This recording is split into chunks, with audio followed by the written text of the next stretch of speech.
do mostly classical music on this channel because it has the most to offer when it comes to instrumental music, but I do want to cover some of the most iconic film music that features piano. And the feather theme from Forrest Gump is one of those, composed by Alan Silvestri.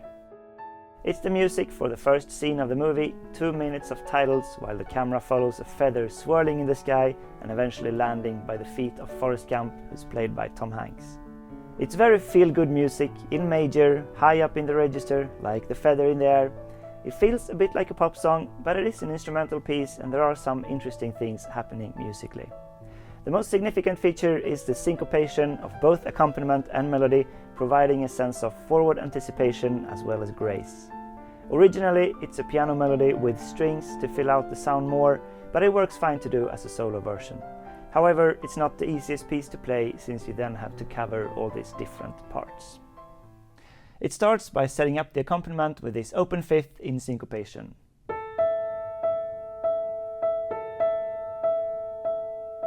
So it says 4 bars in this arrangement, maybe 2 bars would be enough musically, but anyways. It's so much anticipation in this syncopation, like keep the rhythm but not actually on the beats, not steadily but move between the beats. And then it also, when the melody comes in, it's also only syncopation.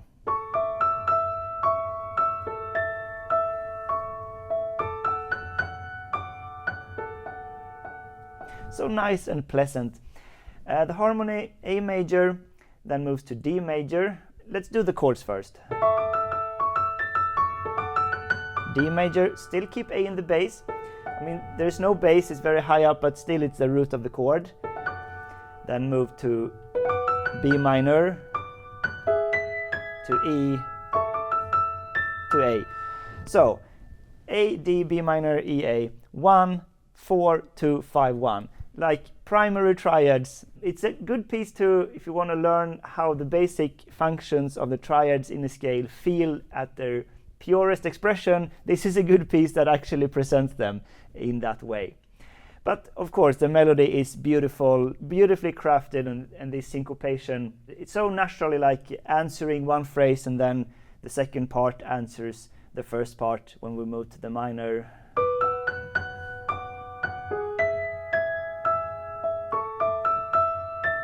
It moves back. So now this is the second half of the theme. We go to minor, F sharp minor.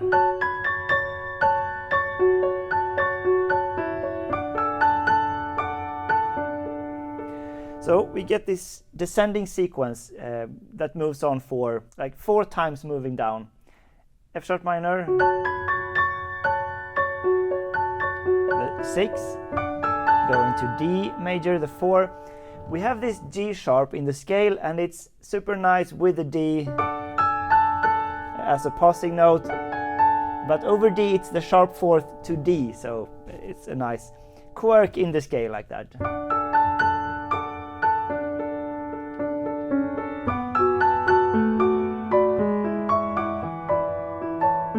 No, that's not syncopated. So the second part follows exactly the same as the first part, B minor, E, A, 2, 5, 1, closing the statement like that. And overall we started really high up and moved down.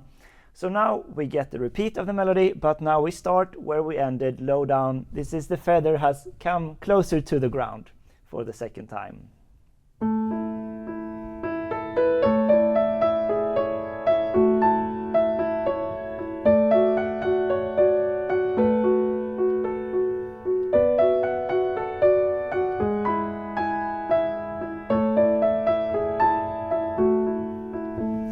I forgot one thing to say. This is really good practice for rhythmic practice.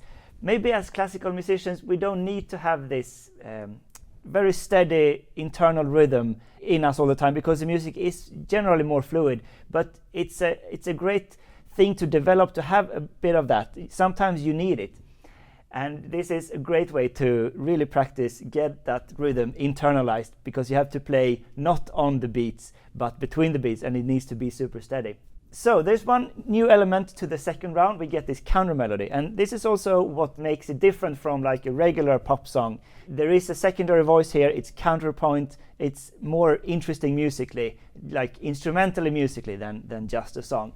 So let's just play those two melodies.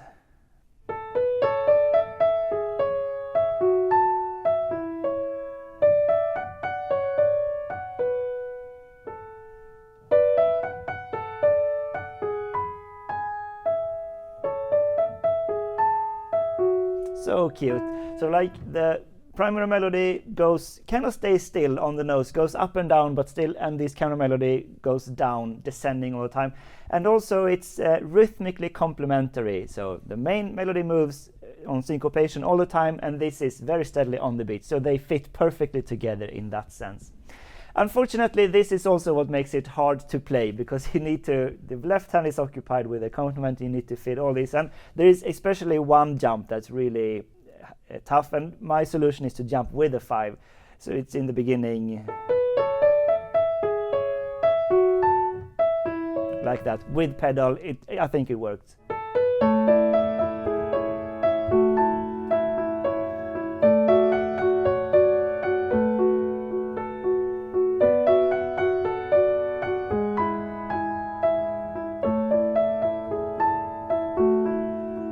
But like get the sound balance with all these 4 different parts, it's not easy, not trivial at all.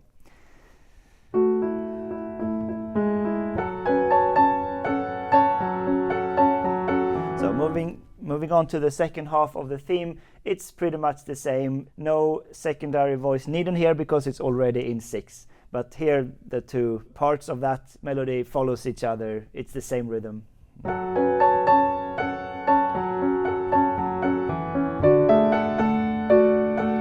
Like this is the part where it moves down. You get really nice feelings of groundedness when the bass starts to get some meat in the bass.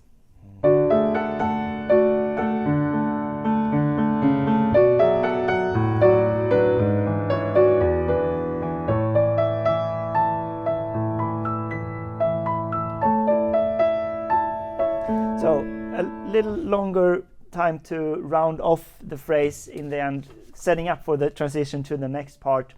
Get these nice fills in the high air again. Just an open 5th. But over 8, it's like this 9, add 9 feeling. So now we get the melody a 3rd time, and that's basically the piece. 1, 2, 3 times, and then a coda. But the 3rd time, it's something new happening. It's modulating to another key.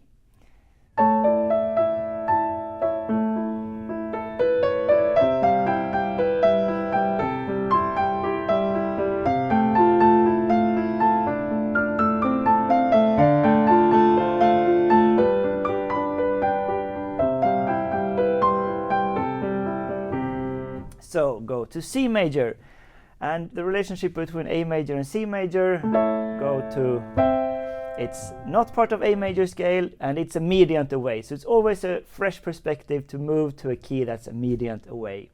So it's like the feather is swirling up again and get some new energy, not just falling down. But it's not really new material. We get a new texture in the left hand to provide continuous 8th notes, so more energy in that dimension too. And you get the secondary voice is the same. So first it's here,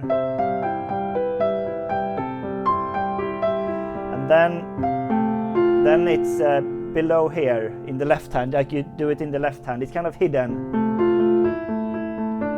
on the 8th note, because you get to play this nice fill. That's a new thing actually in the right hand. So I actually listened to the original soundtrack with piano and strings, and it's slightly different, this kind of fill. Like some notes are not the same in the arrangement I have here, and that seems to be like a standard piano solo arrangement. And I think it's just a minor detail that varies. You could transcribe and make it more original if you want to, but it totally passes, I think, as a version of the same song, just slightly different. The same ideas underneath.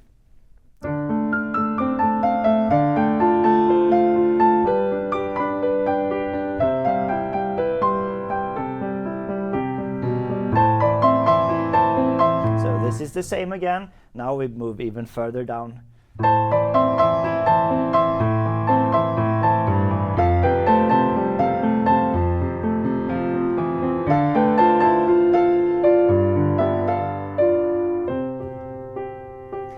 So it actually doesn't go the furthest down, it goes back up, and here the eighth notes kind of gradually disappear, get less and less. Very nice drawn out decrease of energy in that way. So from this D minor or the F major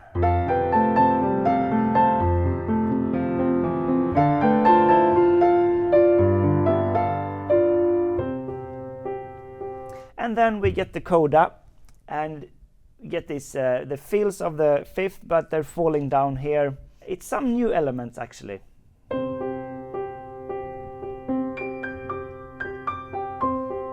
But like staying in C, and here we get the same kind of anticipation from the beginning, that it's only one thing but the rhythm keeps going very steadily. And we get this again.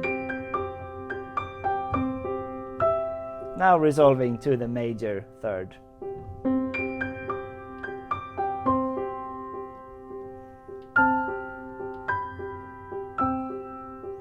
And these long notes, these are actually like a new melodic idea element that comes here. Again, just simple primary triads, 4, 4, 5, 1. But over this fifth, some tension with the 4, but very, very nice type of tension.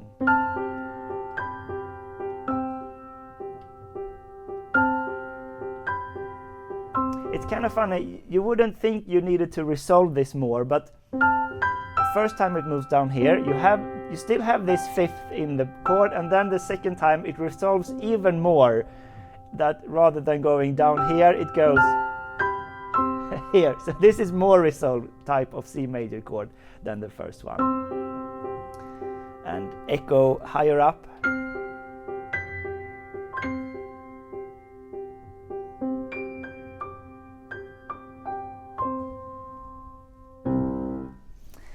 And nice ending ritardando, and ends on the ground musically as well, with this like dot of the piece. Thanks for watching Sonata Secrets. The Patreon shoutout goes to M. Carlin, and I'll see you in another video.